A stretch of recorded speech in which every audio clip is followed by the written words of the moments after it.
হয়, নিখিলপুৰ ছাত্ৰ সন্থাৰ কেন্দ্ৰীয় অধিৱেশন 57তম যে কেন্দ্ৰীয় অধিৱেশন আজি দ্বিতীয় দিন আৰু এই দ্বিতীয় দিন যে দতমাৰ বৰদফা পথাৰত এক উখল মাখল পৰিৱেশ দেখা পোৱা গৈছে। ৰাতিপুৱা কাৰ্যসূচী মতে পতাকা উত্তোলন, তাৰপিছতে বৰদফাৰ প্ৰতিমূৰ্তিত শ্ৰদ্ধাঞ্জলি জনাই আজিৰ কাৰ্যসূচী শুভাৰম্ভ কৰিছে। আৰু এই মুহূৰ্তত মই যিহেতু বৰদফা পথাৰত উপস্থিত আছোঁ, মোৰ সৈতে উপস্থিত আছে নিখিলপুৰ ছাত্ৰ সন্থা তথা এপছৰ সাধাৰণ সম্পাদক খনীন্দ্ৰ বসুমতাৰী। মই তেখেতৰ পৰা কিছুমান কথা জানিব চেষ্টা কৰিম।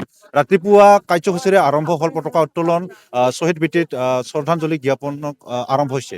পৰৱৰ্তী কাৰ্যসূচীত কি কি কাৰ্যসূচী আছে অকণমান? নিখিলপুৰ ছাত্ৰ সন্থাৰ 57তম যে এনুৱেল কনফাৰেন্স যোৱাকালি 13 মাৰ্চৰ পৰা আৰম্ভ হৈছে। আজি দ্বিতীয় দিন। আজি প্ৰথম কাৰ্যসূচী হিচাপে নিখিলপুৰ ছাত্ৰ সন্থাৰ পতাকা উত্তোলন কাৰ্যসূচী ইতিমধ্যে শেষ হৈ গৈছে। আৰু আমাৰ যে বৰদফা উপনগৰত ব্ৰহ্মৰ শ্ৰদ্ধাঞ্জলি জনোৱা কাৰ্যসূচী, এই কাৰ্যসূচীও শেষ হৈ গৈছে।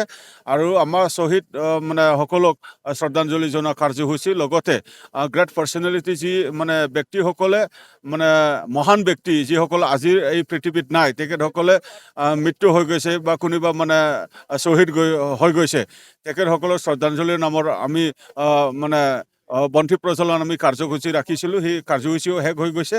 এতিয়া কাৰ্যসূচী হিচাপে আমাৰ এডুকেশ্যন কনক্লেভ হ'বলৈ গৈ আছে। আৰু আমাৰ Bodoland science exhibition, Bodoland science বেছ এক্সিবিশ্যন ইনঅগৰেল ফাংচন হ'বলৈ গৈ আছে। আৰু বিভিন্ন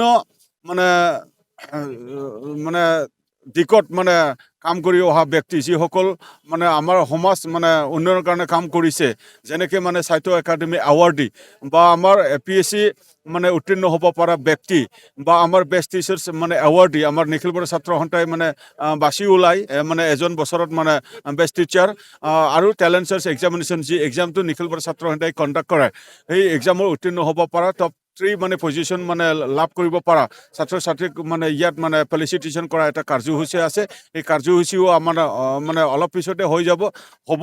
আৰু যি এডুকেশ্যন কনক্লেভ, সেই এডুকেশ্যন কনক্লেভত আমাৰ ষ্টেটৰ education minister doctor Ramesh Pegu ডাঙৰীয়া উপস্থিত থাকিব।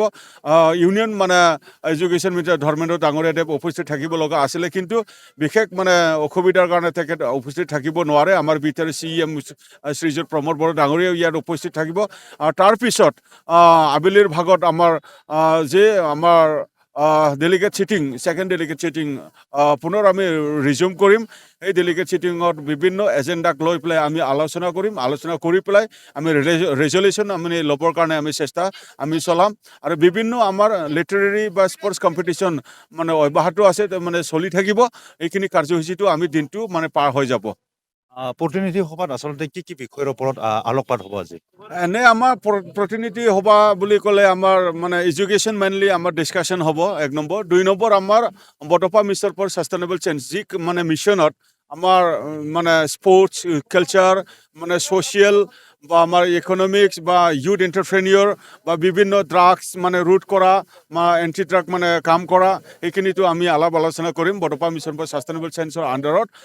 প্লাছ আমি একৰ্ড ইমপ্লিমেণ্টেশ্যনটো লৈ পেলাই আমি বিতংকৈ আমি আলোচনা কৰিম। আৰু বিভিন্ন সামাজিক দিশ বা কালচাৰেল দিশটো লৈ পেলাই আমি আলাপ আলোচনা কৰি পেলাই আমি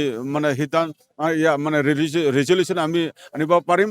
আৰু যিটো বিটিআৰ চুক্তি হোৱাৰ পিছত যে আমাৰ এই অঞ্চলত শান্তি ঘূৰি আহিছে, আৰু সেই শান্তিটো কেনেকৈ আমি স্থায়ীভাৱে বা পাৰ্মানেণ্ট শান্তি বা কেনেকৈ আমি লং ৰাণ শান্তি এটা পৰিৱেশ আনিব পাৰোঁ, সেইটোৰ কাৰণে আমি সেইটো বিষয়ত আমি আলোচনা কৰিম।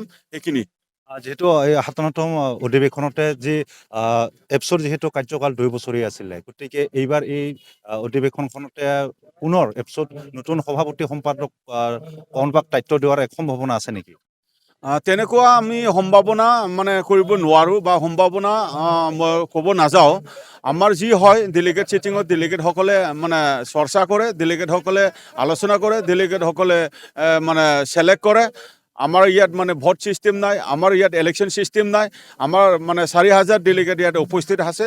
4,000 ডেলিগেটে ডিছকাশ্যন কৰি পেলাই আলাপ আলোচনা কৰি পেলাই মানে ইয়াত মানে নতুন মানে সভাপতি বনাব লাগে না দীপেন বড়ো ডাঙৰীয়া দেৱক মানে ৰাখিব লাগে, এইটো আলাপ আলোচনা চব ডেলিগেট ছিটিঙত হ'ব। মই এইটো ক'ব নোৱাৰোঁ আৰু সম্ভাৱনা বুলি মই মানে একো ক'ব নাযাওঁ। মই 16 তাৰিখে অমিত শ্বাহ আহি আছে অধিৱেশনখনত কি কি বিষয়ৰ ওপৰত আলোচনা কৰিব?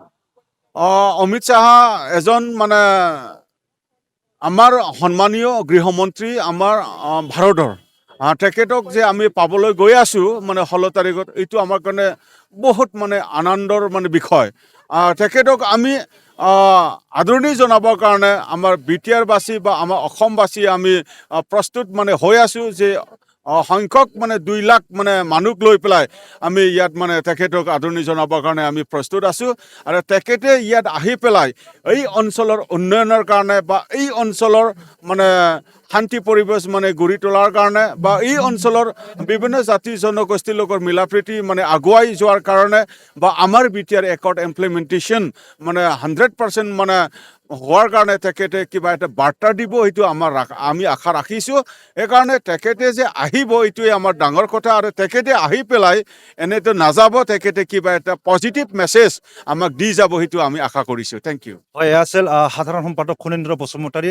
13 মাৰ্চৰ পৰা 16 মাৰ্চলৈ 4দিনীয়া বৰ্ণাঢ্য কাৰ্যসূচীৰে অনুষ্ঠিত হৈছে নিখিল বড়ো ছাত্ৰ সন্থাৰ 57তম কেন্দ্ৰীয় অধিৱেশন। আৰু 16 মাৰ্চত কেন্দ্ৰীয় গৃহমন্ত্ৰী অমিত শ্বাহ আহি উপস্থিত হ'ব। আৰু এই অমিত শ্বাহ উপস্থিত হোৱাৰ লগে লগে আচলতে বিটিআৰ একত্ৰকে আদি কৰি যি চুক্তিসমূহ আছে সেই চুক্তিসমূহৰ ওপৰতো এক আলোচনা হোৱাৰ এক পূৰ্ণ সম্ভাৱনা আছে।